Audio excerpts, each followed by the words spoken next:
Claro que la primavera es cambiante y sobre todo en Nueva York. Y estamos en Nueva York justamente dirigiéndonos a casa de Scott Atran, considerado el mejor especialista del mundo en terrorismo y muy particularmente en cómo se hace un terrorista.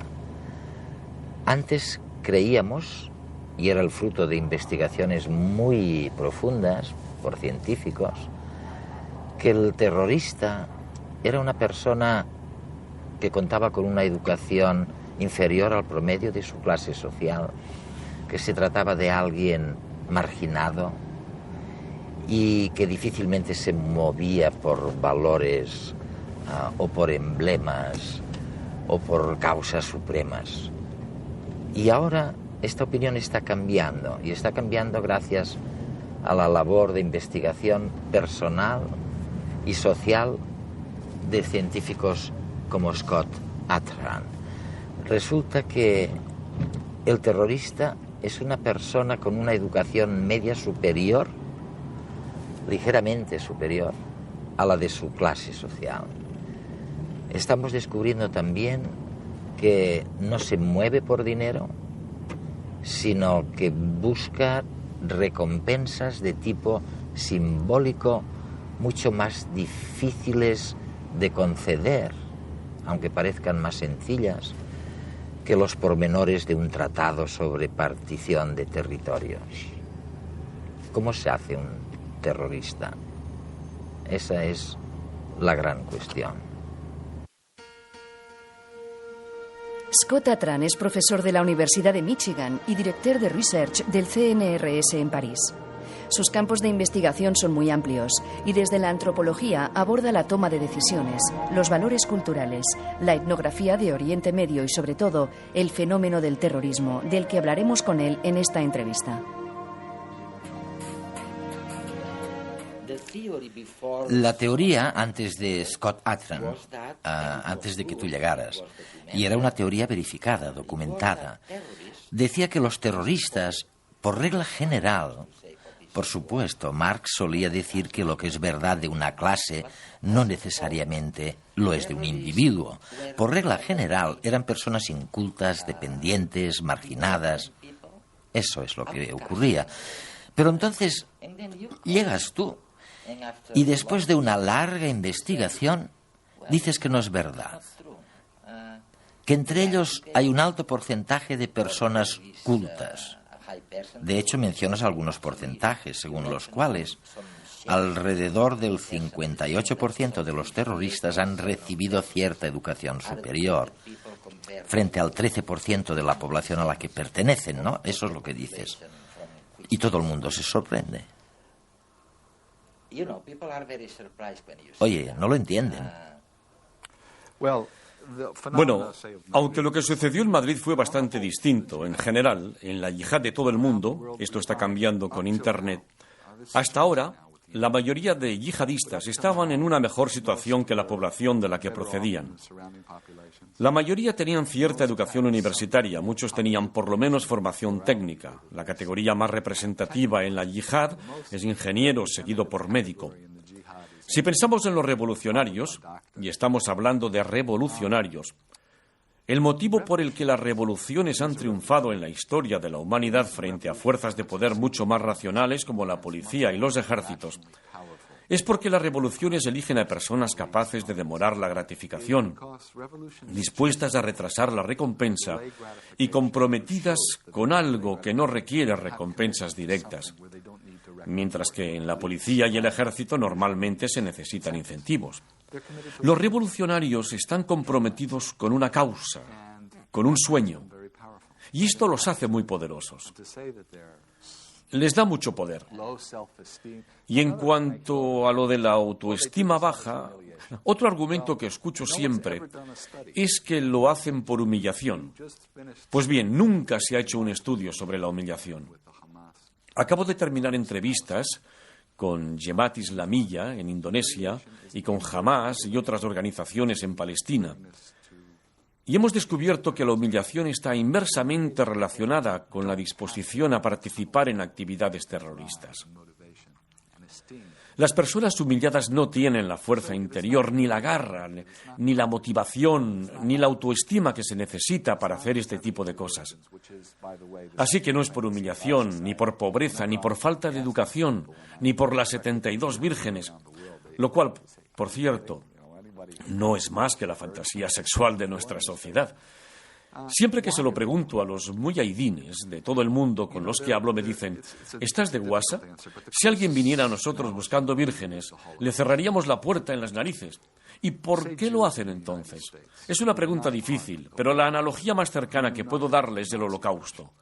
Piensa en los judíos de Estados Unidos, que no participaron en la Segunda Guerra Mundial, que no sabían nada de la opresión nazi y que, sin embargo, a la hora de defender el judaísmo son más fanáticos, por así decirlo, que los propios israelitas o que los judíos de otras partes del mundo, aunque no lo experimentaron directamente.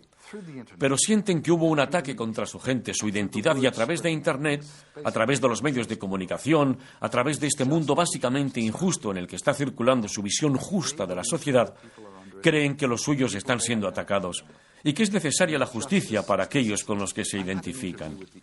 Tuve la oportunidad de entrevistar al imán de la mezquita Al-Quds hace un mes, es decir, la mezquita de la que salieron los que tramaron los atentados del 11 de septiembre, en Hamburgo. Y le preguntamos al imán: ¿por qué cree usted que ha sucedido esto? ¿Sabes lo que me respondió? No lo justifico en absoluto, pero deja que te cuente una historia.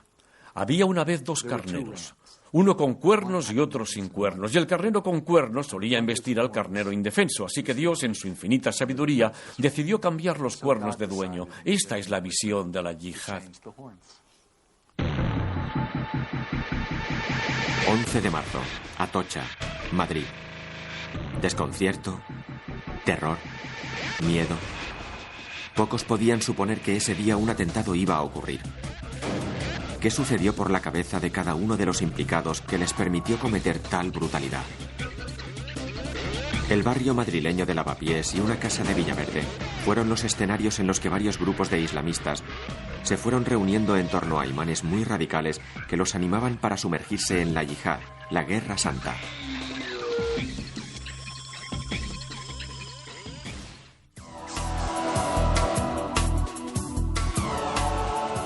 Jamal Ahmidan, alias El Chino, delincuente común que se dedicaba al tráfico de drogas. 2 años en la cárcel de Tetuán fueron suficientes para radicalizar su postura. Volvió de nuevo a España en el verano del 2003, con una visión ideológica a favor de la yihad. Censuraba duramente la invasión de Irak por tropas occidentales, así como el apoyo brindado por las autoridades españolas. Entabló relaciones con grupos radicales islamistas encabezados por Serhane. Serhane Ben Abdelmajid, llamado el Tunecino. Estudiante de doctorado en económicas, mostraba mucho interés por su religión. Las relaciones que fue estableciendo en diferentes grupos le cambiaron la vida. Decidió dejar sus estudios y se puso a trabajar. Asistía a las clases del Corán que les daba el imán de la mezquita de la M30. Una persona que predicaba que el Corán prohíbe usar la fuerza contra nada y contra nadie. Una postura que no gustaba nada a Serhane y le acusaba de no entender el Islam. Después de escuchar las declaraciones de Bin Laden el 18 de octubre del 2003, la responsabilidad de la ocupación en Irak recae sobre los ejércitos participantes y sus pueblos. Decidió que se debía hacer algo. Ya en contacto con Jamal Ahmidan, se puso a dirigir un grupo de islamistas radicales a los que adoctrinaba en la Guerra Santa.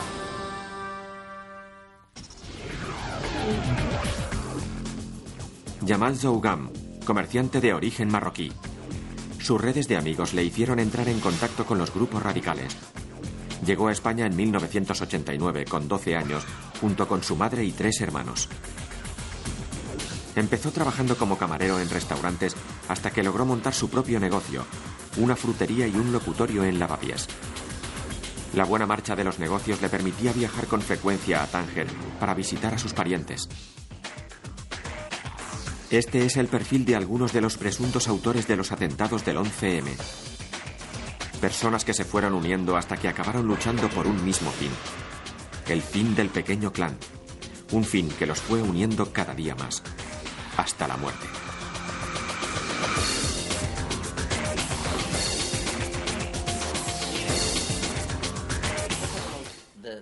¿Qué opinas de la tragedia de Madrid? El 11M. Sí, tú lo has estudiado. ¿Cuáles son tus conclusiones?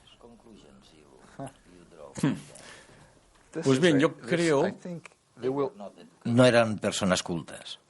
No habrá más atentados como los de Al-Qaeda. Creo que Al-Qaeda está muerta. No tiene sentido ni siquiera imputarle los atentados de Madrid. No existe una institución central de Al-Qaeda, aunque por supuesto ETA no fue, eso olvídalo. ¿Y quién fue entonces?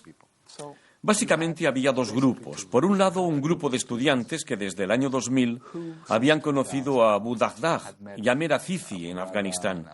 Y solían reunirse en un río cerca de Madrid, en Navalcarnero creo que era. Cantaban canciones yihadistas y celebraban picnics. Lo hicieron durante 3 años, pero fueron incapaces de llegar a nada. Decían que querían hacer algo y de repente, en verano de 2003, apareció gente de Tetuán que traficaba con drogas, especialmente un tipo llamado Jamal Ahmidan, que regresó tras estar en la cárcel en Casablanca cuando los marroquíes arrestaron a todo el mundo tras los atentados. Jamal estaba enfadado y conoció al nuevo imán sustituto de la mezquita, que resulta que era uno de los estudiantes. Jamal era como un pequeño Napoleón, un tipo práctico, listo. Quería hacer cosas. Los dos se conocieron repentinamente en agosto.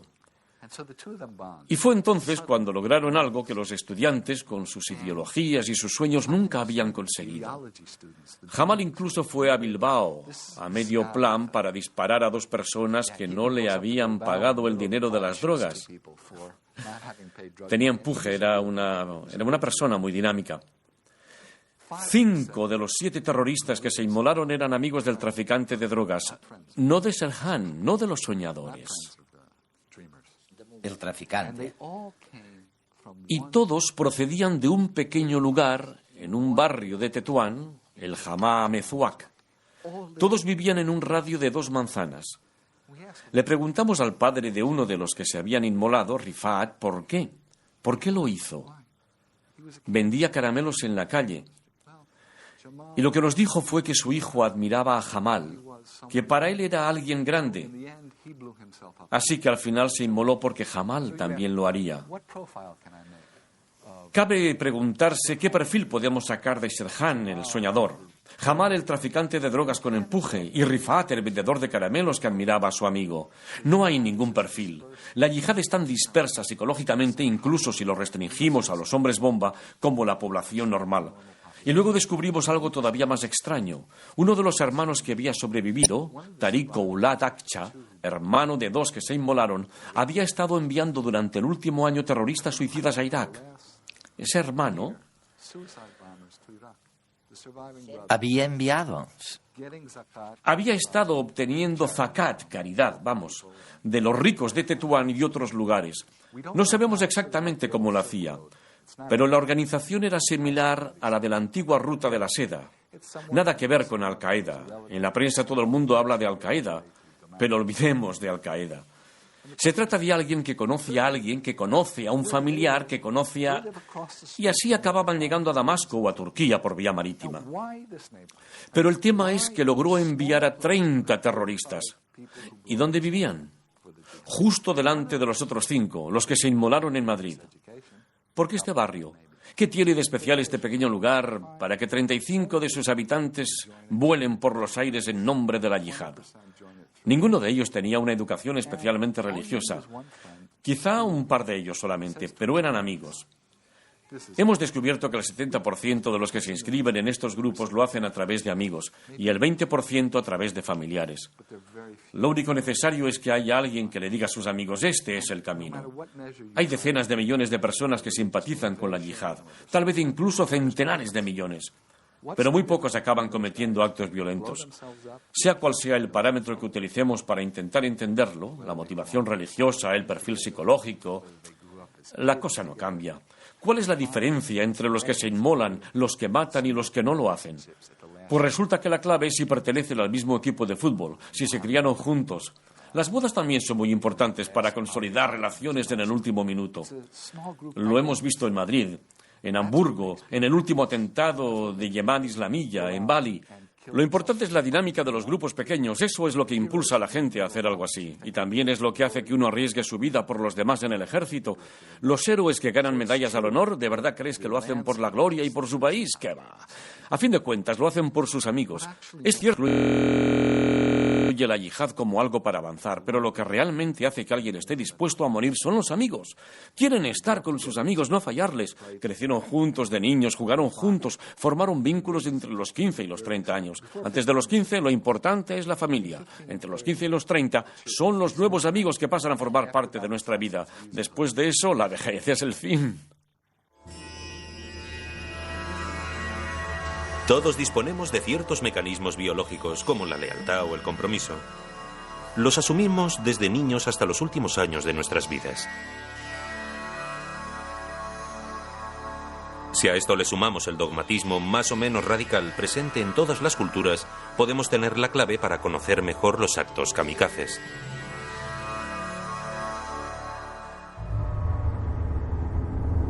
Se trata de ataques bélicos ejecutados de forma estrictamente racional. Los kamikazes japoneses patentaron el modelo moderno de inmolación durante la Segunda Guerra Mundial, y desde entonces los hombres bomba han ido surgiendo para sembrar la muerte y el terror en los diferentes conflictos surgidos hasta hoy.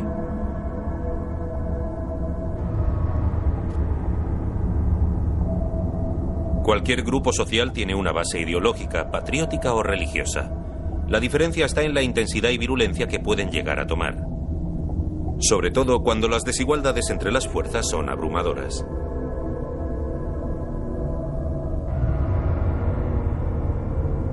El sospechoso principal de la aparición de estos guerreros de élite es la doctrina fanatizante. Una doctrina que se funde en las carnes y mentes de civiles sin vuelta atrás para alcanzar una felicidad colectiva. Una doctrina que busca jóvenes temerosos y con mucho coraje para convertirles en armas humanas con un solo objetivo: abatir al contrincante. ¿Qué es lo que pueden ganar aparte de la muerte? Parece ser que el sacrificio de estos jóvenes valientes les recompensa. Durante el adoctrinamiento asumen un compromiso irrompible porque así lo apoya su propia comunidad. Reciben respeto y veneración durante el entrenamiento y se convierten en héroes terrenales esperando dejar una huella imborrable en su vida efímera.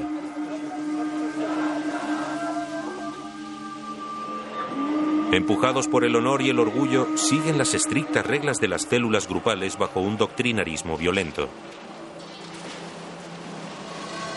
Obedecen sin objeción alguna a sus líderes, hasta que el poder del enemigo es mucho más fuerte. Entonces su táctica suicida, la que han estado preparando como única solución a esta diferencia, se ejecuta sin vacilaciones.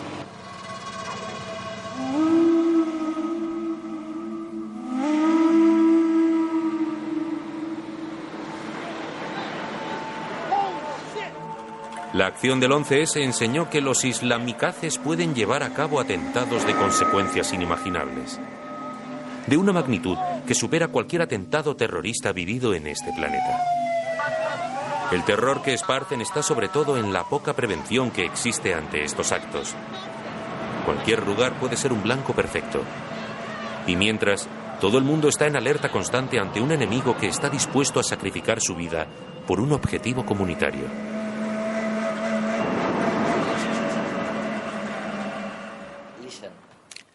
Oye, lo que dices tiene más que ver con las emociones que con la lógica y la racionalidad.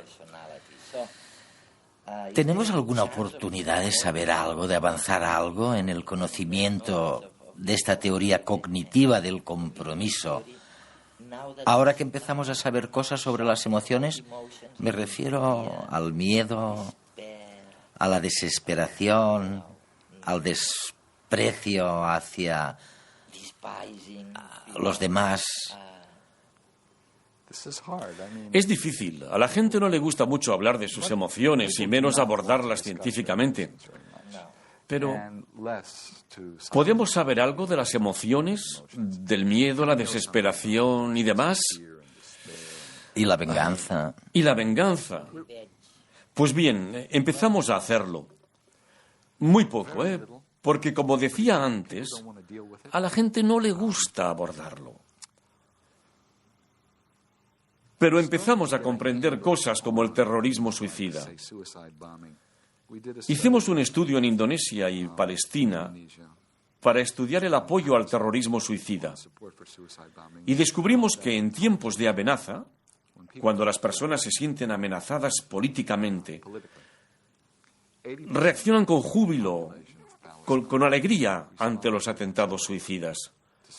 Esto nos agarró totalmente por sorpresa. ¿Por qué la alegría? Y luego se realizaron estudios cerebrales que demostraron que la alegría está muy, muy relacionada con la venganza. Con la sensación de felicidad que uno experimenta al culminar una venganza. ¿Y de dónde procede la venganza? La venganza parece proceder del ultraje moral, de una afrenta hacia la identidad, la dignidad de alguien. Hemos descubierto que estas emociones están estrecha y complejamente relacionadas, pero estudiarlas presenta varias dificultades. Por ejemplo, la tristeza y la ira son fisiológicamente casi opuestas si tenemos en cuenta la movilización del cuerpo y del sistema nervioso. La ira requiere mucha energía, mientras que la tristeza provoca una pérdida casi total de energía, y utilizo el término energía metafóricamente, claro, en las respuestas del organismo. Sin embargo, cognitivamente son las dos emociones más similares que hay, y la única diferencia cognitiva es si, ante un acontecimiento adverso, hay un agente o no. Si crees que hay un agente responsable, te enfadas. Si no puedes achacarle la adversidad a ningún agente, te pones triste. Así que, aunque fisiológicamente la brecha sea enorme y las dos emociones no pueden estar más lejos, cognitivamente no podrían estar más cerca. Y seguimos intentando entender esta relación tan compleja, porque si solamente estudiamos la fisiología, no lo entenderemos. Y si solamente estudiamos la cognición, tampoco.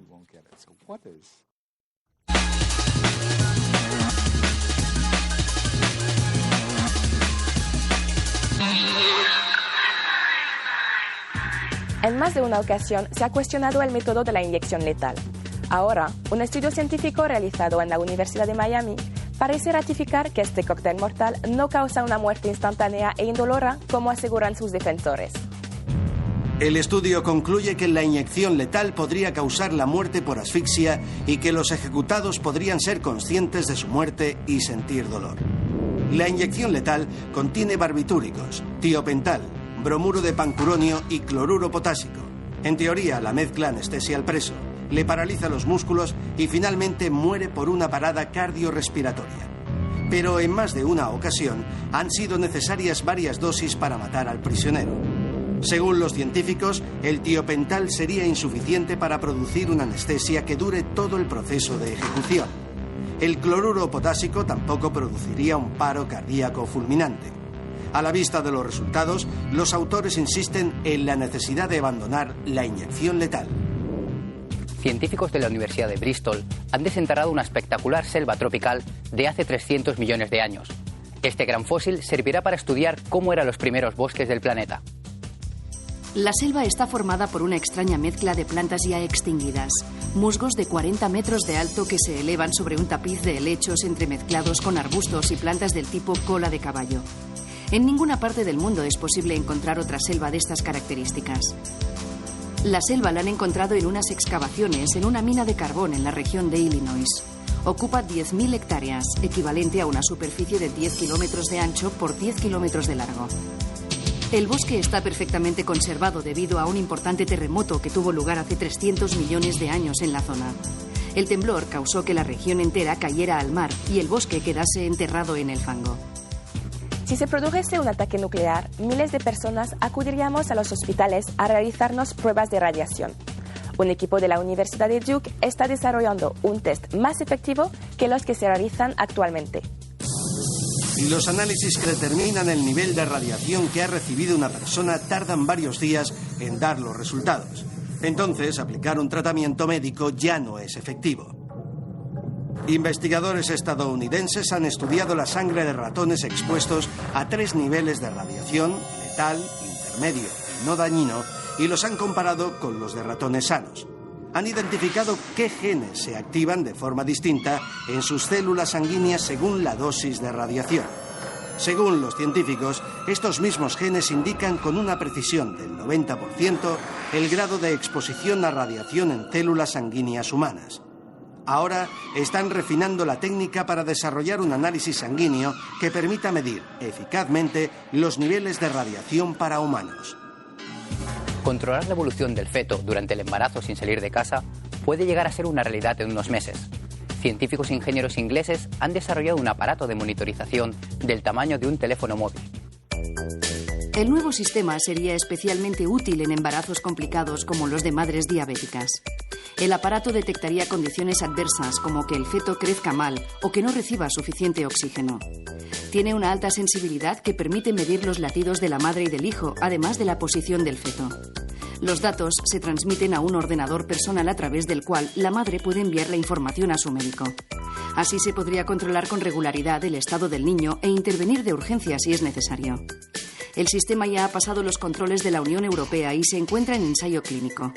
Los investigadores creen que podría empezar a comercializarse a partir de octubre de este mismo año.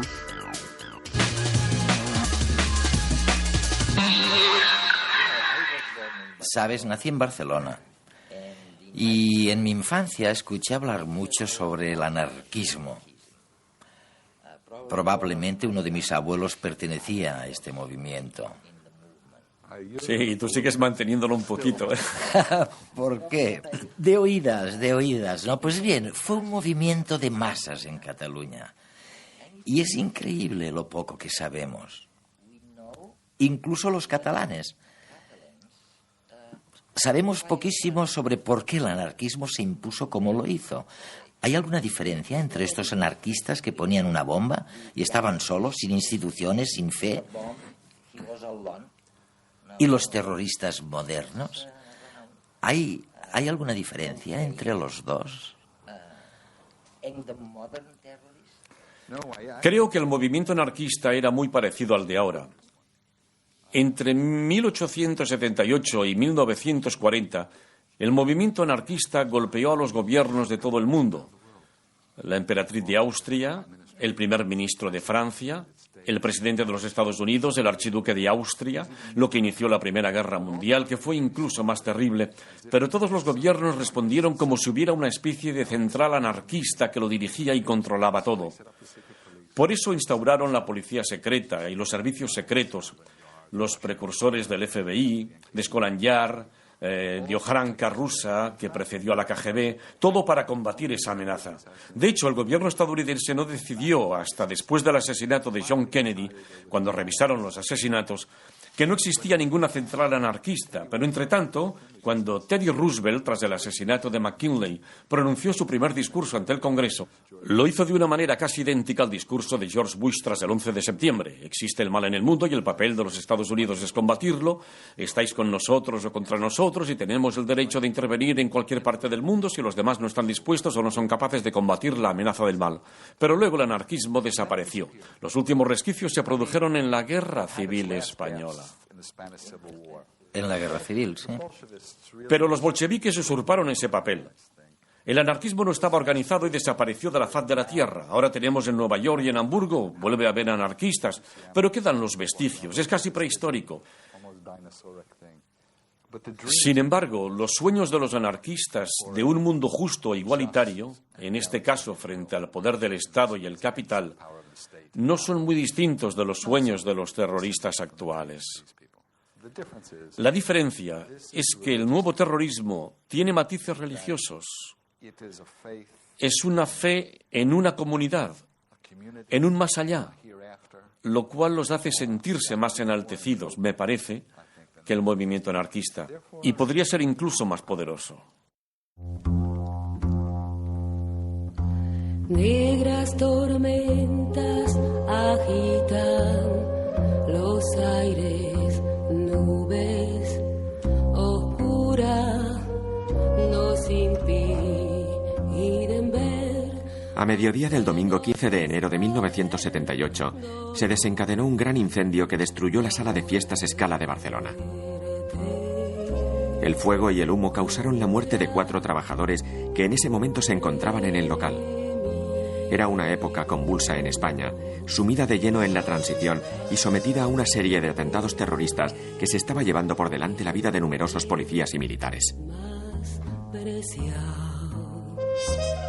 En los primeros momentos nadie sabía a quién se podía atribuir el ataque.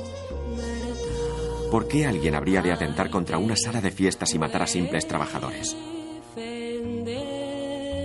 Sorprendentemente, la policía solo tardó 48 horas en dar con los autores.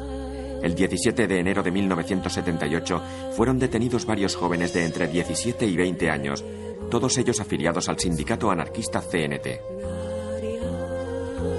La reacción pública no se hizo esperar, ni tomó en cuenta otras versiones de los hechos. Inmediatamente se asoció a la CNT con la lucha armada y el terrorismo. La imagen pública del anarcosindicalismo cayó por los suelos, arrastrada por los medios y las declaraciones de los políticos.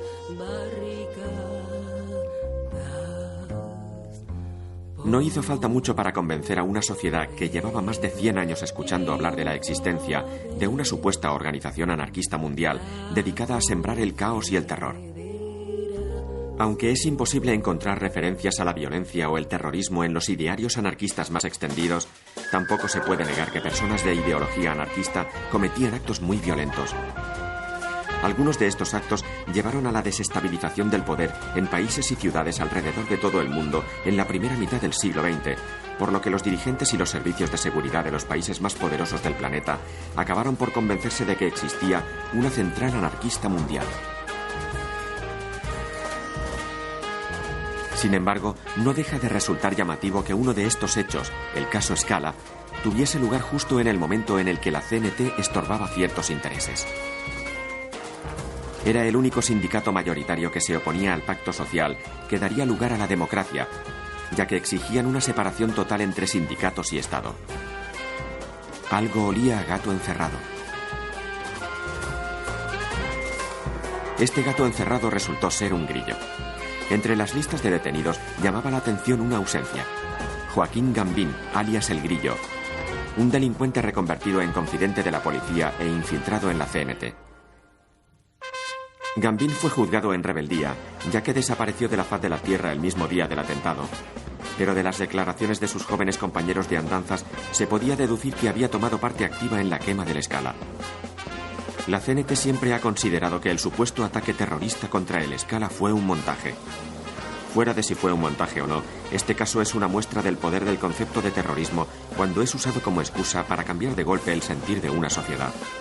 A partir de entonces, miles de afiliados a la CNT se dieron de baja por no querer verse asociados con terroristas y por miedo a la persecución arbitraria que se llevó a cabo contra los miembros del sindicato. Los partidos políticos y el resto de sindicatos, incluyendo los de izquierdas, veían borrado del mapa a uno de sus más temidos adversarios. Las acciones de unos pocos condenaban a todo el anarcosindicalismo, acusado de constituir una organización mundial con un plan para destruir el orden y la ley. No era la primera vez que sucedía esto. Entre 1882 y 1883, una supuesta organización anarquista, la Mano Negra, sembró el terror en los campos de Andalucía. Todos los grupos anarquistas locales afirmaron no tener nada que ver con dicha organización, acusada de varios asesinatos. Sin embargo, el gobierno juzgó y condenó a varios campesinos anarquistas por estos crímenes, y los periódicos de la época, en manos de la burguesía, esparcieron la idea de una organización dedicada a generar caos y muerte. En aquel entonces las ideas anarquistas comenzaban a extenderse por los campos andaluces, incomodando a la oligarquía dirigente. La idea de una organización omnipotente que está detrás de todo parece ser tan propia del ser humano que la supuesta mano negra era perfecta a la hora de buscar chivos expiatorios.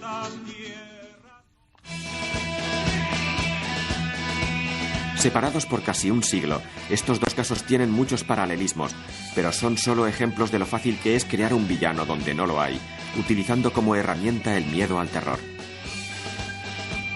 Esto tiene una sencilla explicación. Hay quien tiene miedo a perder el poder. Y es que el miedo solo genera miedo.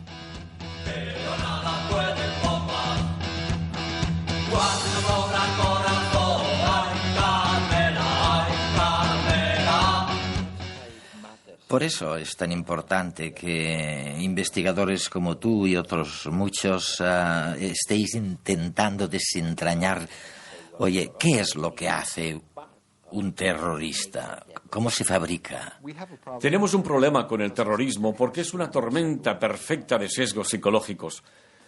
La gente cree que como se producen grandes acontecimientos, como el 11 de septiembre o el 11M, tiene que haber un diseño inteligente y grandes causas detrás. Pero no. Otra idea es que los acontecimientos tienen que encajar con cualesquiera que sea la creencia de ese momento. ETA, por ejemplo, estaba en el ambiente y por eso los españoles, un tercio tal vez, creen que ETA tuvo algo que ver. Con los estadounidenses era Saddam Hussein, así que pensaron que quizás Saddam era responsable. Lo que sucede es que se crea una reacción casi impenetrable psicológicamente al terrorismo y por tanto no se puede abordar psicológicamente el problema. Así que la manera de encararlo es estrictamente mediante cosas como la anticipación policial o militar. Eso es.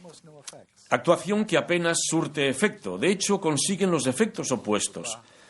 Tenemos una expresión en francés, on ne peut pas tuer une mouche avec un gant de boche. No se puede matar una mosca con un guante de boxeo a cañonazos. Estamos utilizando misiles de crucero y tanques y aviones e invasiones. Pero solamente hay que asistir al juicio del 11M de Madrid y mirar a estos tipos durante 2 minutos. Simplemente mirarlos. No son gigantes de 3 metros. Es como la imagen de la cueva, cuando no sabemos quién hay dentro, si son enanos o gigantes, y solamente vemos las sombras que se proyectan en el exterior. Pero como nosotros somos quienes somos depredadores, vemos agentes depredadores por todas partes y proyectamos gigantes. Y mi investigación pretende demostrar que no son gigantes. Exacto, sí. Y lo que se está demostrando con estas investigaciones realmente es que hemos hecho frente a muchas cosas para, dirigir a nuestra civilización. Pero nos hemos olvidado de algo muy básico. Me refiero a las emociones. Sí, en eso mismo pensaba yo. Cuando antes hablaba de sueños, no me refería a los sueños como a una novela de ficción, sino como algo que pone en marcha nuestras emociones. Fuimos a Tetuán tras pasar mucho tiempo en el juicio de Madrid, observando a la gente, charlando con ellos, cuando descubrimos que 5 de los 7 que se inmolaron procedían del mismo barrio. Y nos pusimos a hablar con 3 niños de la zona, de una misma familia. Había un niño de 6 años, otro de 8 y otro de 14, más o menos. Les preguntamos cómo se llamaban, y el de 6 añitos respondió, me llamo Eto'o. ¿Eto'o el futbolista? Sí, el futbolista del Barça. Y luego le preguntamos al de 8 años cómo se llamaba y nos dijo Ronaldinho. Y uno dijo, pero si Eto'o es una mierda. Y el otro, no, Ronaldinho sí que es una mierda. Y empezaron a pelear entre sí. Pero entonces el chaval mayor me dijo, oye, ¿por qué no le compras a Eto'o, mi hermano, una bicicleta? A lo que yo repuse, mira, he estado viajando desde muy lejos y estoy agotado. Yo lo que necesito es un avión. Hagamos un pacto. Tú me ayudas a conseguir un avión y yo te consigo una bicicleta. Era un poco injusto. Pero entonces Eto'o, el pequeñito, me agarró de la mano y me dijo, sí, conseguiremos un avión y lo estrellaremos en plena Casablanca, ¡bum!, porque yo soy Osama Bin Laden. Y yo le respondí, pero si acabas de decirme que eres Eto'o. Y él frunció el ceño y contestó, pero Osama Bin Laden es más grande. Y no puedo evitar pensar que esta es la lección para estos niños. ¿Acaso son terroristas o terroristas potenciales? No. Su panorama ideológico es este. Estos son sus héroes, porque son héroes. Y la pregunta es, ¿qué héroe escogerán? ¿Qué sueño? ¿Cuál logrará encender sus pasiones, su amor, su amistad, su lealtad? ¿Cuál despertará su ira? Porque creo que todos los fenómenos culturales son fenómenos biológicos que activan nuestras predisposiciones evolutivas, especialmente nuestras emociones. De hecho, creo que la razón evolucionó al servicio de las emociones. Hemos estado hablando largo y tendido sobre el terrorismo, pero no hemos mencionado a las víctimas. ¿Qué podemos decir de las víctimas, oye? Son las personas que nos mueven a hacer algo. Son nuestros hijos, nuestras hijas, nuestros amigos, nuestros hermanos, nuestros compatriotas, los que murieron en vano. Simplemente por esta batalla entre los miedos y los sueños incompatibles. Las nociones incompatibles de lo sagrado y lo santo.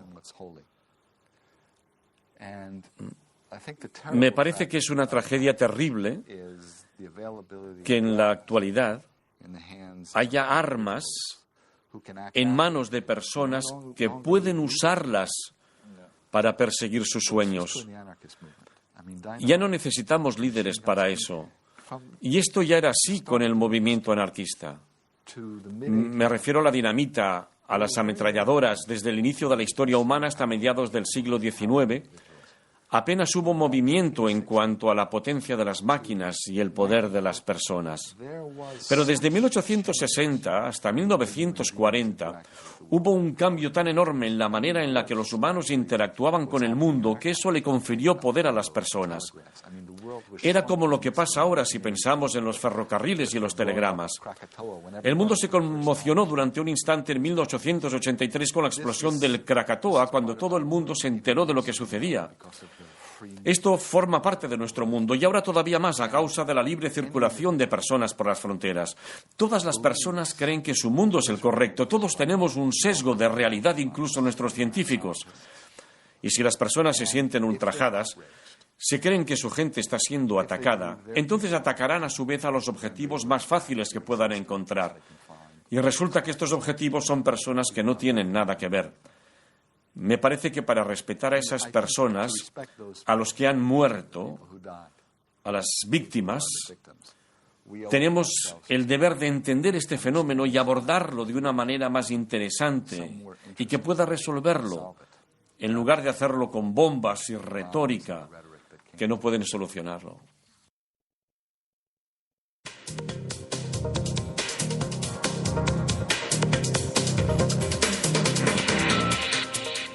Cuando estoy metido en esto de los derechos humanos me pregunto hasta cuándo el terror servirá a los gobiernos para hacer lo que quieran. Yo creo que, digamos, el miedo al terrorismo es donde, y el terror al terrorismo nace todo lo peor que los gobiernos están haciendo en los últimos 6 o 7 años. El miedo al terrorismo, que es un miedo real en que la gente teme perder su vida al tomar un avión o al ir en un tren. Los gobiernos lo han convertido en un arma muy poderosa para mantenerse en el poder, ¿no? El gobierno de Estados Unidos, sin ningún problema, crea centros secretos por todo el mundo, diciendo que no se preocupen, vamos a torturar a unos pocos, pero sea en beneficio de muchos, ¿no? Vamos a obtener mucha verdad de toda esa gente recluida a la tortura. El gobierno de Sudán dice no aceptemos tropas de mantenimiento de la paz en nuestro país porque van a hacer lo mismo que en Irak, el otro miedo, ¿no? Y Europa dice, cuidado, que los inmigrantes que vienen, algunos de ellos pueden estar vinculados al terrorismo también, tengamos cuidado con el inmigrante que llega. Vivimos una época, volvemos a una época de Guerra Fría, en que siempre hay un contrario, ¿no? La gente que tiene más dinero en el norte teme a la gente que viene inmigrante. La gente que está en el sur teme a esa globalización económica que la deja sin educación y sin vivienda. Tememos al inmigrante, tememos al terrorista, tememos al árabe, al musulmán, lo que significa que hay islamofobia en Europa. Es decir, hay una situación de miedo por el otro que nos amenaza y eso hace que ese miedo y ese terror vivamos en una de las épocas más inseguras de los últimos 100 años. Esteban Beltrán es el director de Amnistía Internacional España, donde lleva trabajando desde 1981, justo desde el día siguiente al golpe de Estado de Tejero. A pesar de que no tiene carné de conducir, viaja constantemente por todo el mundo, en un intento de llegar a todos aquellos lugares donde los derechos humanos son violados. Un trabajo que requiere un corazón grande y resistente. La imagen son las Torres Gemelas, digamos, una imagen que cambió el mundo y que cambió las vidas de casi 3.000 personas, acabando con ellas. Y cambió el mundo porque instauró el miedo al terrorismo. Y ese miedo al terrorismo a veces es tan devastador como el propio terrorismo. Por eso he elegido la imagen de las Torres Gemelas, porque significó un atentado brutal, pero significó un cambio del mundo, aquellos cambios del mundo que vivimos, y que hace que el miedo al terror y al terrorismo pareciera que nos quieren hacer que no tengamos una serie de libertades que antes teníamos. Ese cambio del día a la noche que produjo el desplome de las Torres Gemelas es una imagen que puede hacer que haya un paréntesis en la historia de la humanidad en que hemos perdido una serie de libertades o se consolide. Y es por eso he elegido esta imagen. Afganistán es uno de los lugares de los que quería hoy conversar, ¿no? Afganistán, digamos, es un país destrozado desde hace décadas, ¿no? Destrozado por la ocupación de la Unión Soviética, destrozado por los señores de la guerra, y hoy vive momentos también de incertidumbre y de zozobra, ¿no? Pero en este caso quería centrarme en el miedo que a los talibanes les produce la educación. Entonces, tienen miedo a que la gente sea educada, a que la gente conozca, especialmente las mujeres, sus derechos, y por eso amenaza a los profesores, deja mensajes en los árboles cercanos a la escuela, le dice al profesor: no vuelvas aquí porque serás ejecutado, y varios de esos profesores han sido ejecutados, ¿no? En el caso de los talibanes es una política deliberada de miedo enfocada a los profesores de escuela para intentar suprimir el derecho al futuro y a la educación de miles de personas, especialmente mujeres y niñas.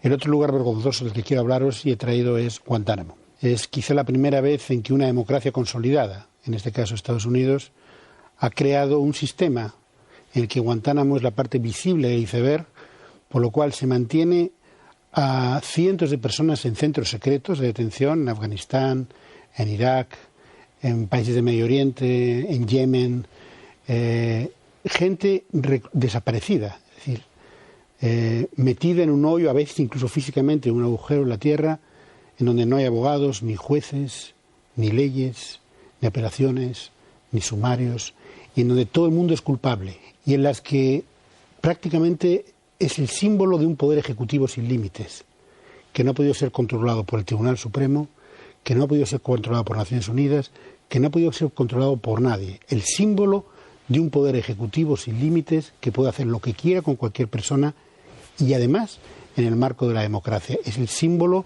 de unos nuevos tiempos en los que los derechos humanos están en riesgo. Tortura. La palabra que he traído es tortura.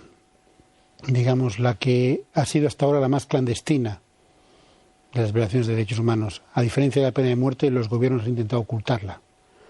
Hoy corre el riesgo de que determinada tortura sea pública, esté en las leyes. La tortura provoca un miedo insuperable al dolor físico. Me he entrevistado en estos años con decenas de víctimas de la tortura. Provoca un miedo insuperable al dolor físico, miedo a la pérdida de tus familiares, porque te amenazan con que tus familiares van a perder la vida.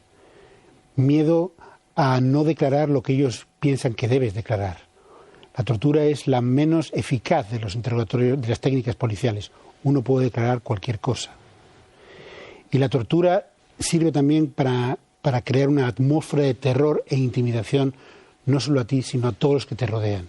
Si tú eres torturado, cualquier otra persona de tu alrededor puede ser torturada también. Es, digamos, en estos momentos, tortura es terror.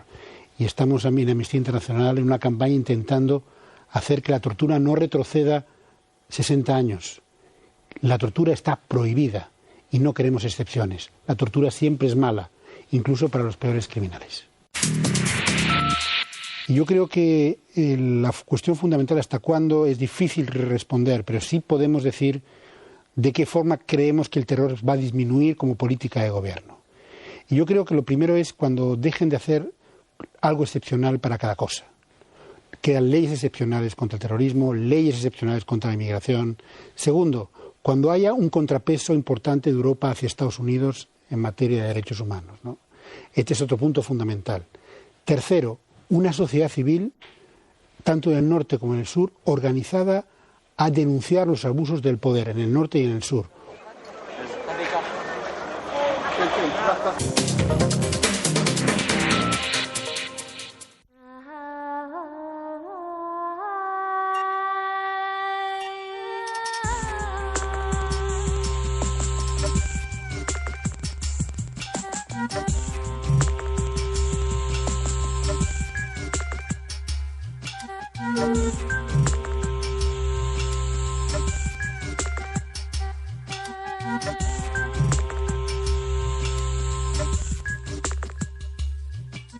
Thank you.